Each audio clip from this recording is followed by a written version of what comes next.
তে এত সস্তার ফল হয় বলে কিছু মনেই হয় না। পর্যাপ্ত ভিটামিন সি বিদ্যমান থাকার জন্য এত গুরুত্বপূর্ণ এই ছোটো ফলটি।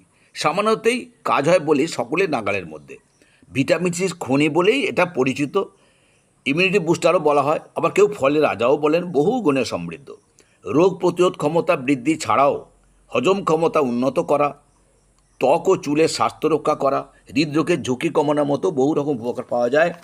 কোষ্ঠকাঠিন্য, অ্যাসিডিটি ও বদহজম কমাতে সাহায্য করে, ত্বককে ময়েশ্চারাইজ করে এবং চুলের গোড়ার অকালপক্যতা রোধ করে, কোলেস্টেরলের মাত্রা নিয়ন্ত্রণে রাখতে সাহায্য করে, অ্যান্টিঅক্সিডেন্ট সমৃদ্ধ, মানসিক চাপ কমাতেও সাহায্য করে এবং স্নায়ুতন্ত্রকে শান্ত রাখতে সহায়ক। লিভারের সমস্যা সমাধানে বিশেষ উপকারী। নানাভাবে খাওয়া যায় আমলকি।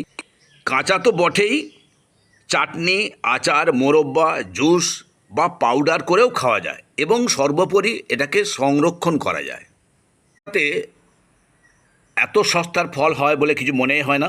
পর্যাপ্ত ভিটামিন সি বিদ্যমান থাকার জন্য এত গুরুত্বপূর্ণ এই ছোটো ফলটি। সামান্যতেই কাজ হয় বলেই সকলের নাগালের মধ্যে। ভিটামিন সির খনি বলেই এটা পরিচিত। ইমিউনিটি বুস্টারও বলা হয়, আবার কেউ ফলের রাজাও বলেন, বহু গুণে সমৃদ্ধ।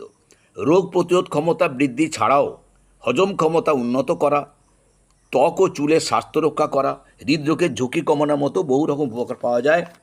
কোষ্ঠকাঠিন্য, অ্যাসিডিটি ও বদহজম কমাতে সাহায্য করে, ত্বককে ময়েশ্চারাইজ করে এবং চুলের গোড়ার অকালপক্যতা রোধ করে, কোলেস্টেরলের মাত্রা নিয়ন্ত্রণে রাখতে সাহায্য করে, অ্যান্টিঅক্সিডেন্ট সমৃদ্ধ, মানসিক চাপ কমাতেও সাহায্য করে এবং স্নায়ুতন্ত্রকে শান্ত রাখতে সহায়ক। লিভারের সমস্যা সমাধানে বিশেষ উপকারী। নানাভাবে খাওয়া যায় আমলকি। কাঁচা তো বটেই, চাটনি, আচার, মোরব্বা, জুস বা পাউডার করেও খাওয়া যায় এবং সর্বোপরি এটাকে সংরক্ষণ করা যায়।